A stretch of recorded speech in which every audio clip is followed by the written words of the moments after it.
నమస్తే అన్న, అందరికీ నమస్కారం. రేపు పాకిస్తాన్లోని ఇస్లామాబాద్ వేదికగా మంగళవారం రోజు మనం చూసుకుంటే అమెరికా మరియు ఇరాన్ చర్చలు అయితే ప్రారంభం కానున్నాయి. అలాగే అమెరికాకు సంబంధించిన ప్రతినిధులు ఇప్పటికే పాకిస్తాన్కు బయలుదేరి వెళితే, అలాగే ఇరాన్కు సంబంధించిన ప్రతినిధుల నుంచి ఇప్పటి వరకు ఎటువంటి సమాచారం రాలేదు. అలాగే అమెరికా అధ్యక్షుడు మీరు చర్చలకు వచ్చేటప్పుడు ఐఆర్జీసీ అనుమతి పొంది చర్చలకు రావాల్సి ఉంటుందని చెప్పేసి ట్రంప్ తెగేసి చెప్పాడు. ప్రస్తుతం మనం చూసుకుంటే యుద్ధం మళ్ళీ మొదలైందని చెప్పేసి అంతర్జాతీయ కథనాలు తెలుపుతూ ఉన్నాయి.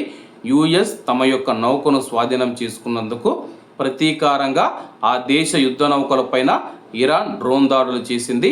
మరో 2 రోజులు సీజ్ ఫైర్ అమల్లో ఉండగానే ఈ పరిణామాలు చోటు చేసుకోవడం ఆందోళన కలిగిస్తూ ఉంది.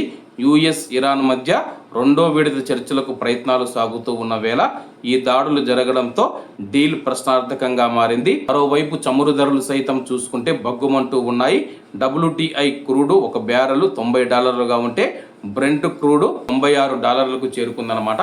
ప్రస్తుతం ఏప్రిల్ 21 రేపటితో మనం చూసుకుంటే కానీ కాల్పుల విరమణ ఒప్పందం ముగుస్తూ ఉందన్నమాట. ఆ తర్వాత అమెరికా కానీ ఇరాన్ కానీ మళ్ళీ యుద్ధం ప్రారంభించే అవకాశాలు ఉన్నాయి.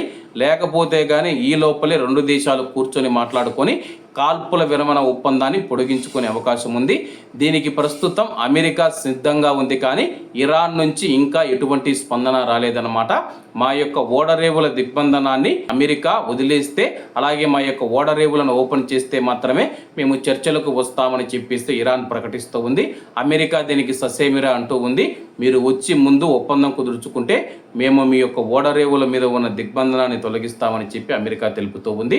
మరి ఏం జరుగుతుందో వేచి చూడాల్సి ఉంది. కాబట్టి అందరూ బాగుండాలి, అందులో మనం ఉండాలి. అందరికీ నమస్తే అన్న, జై హింద్.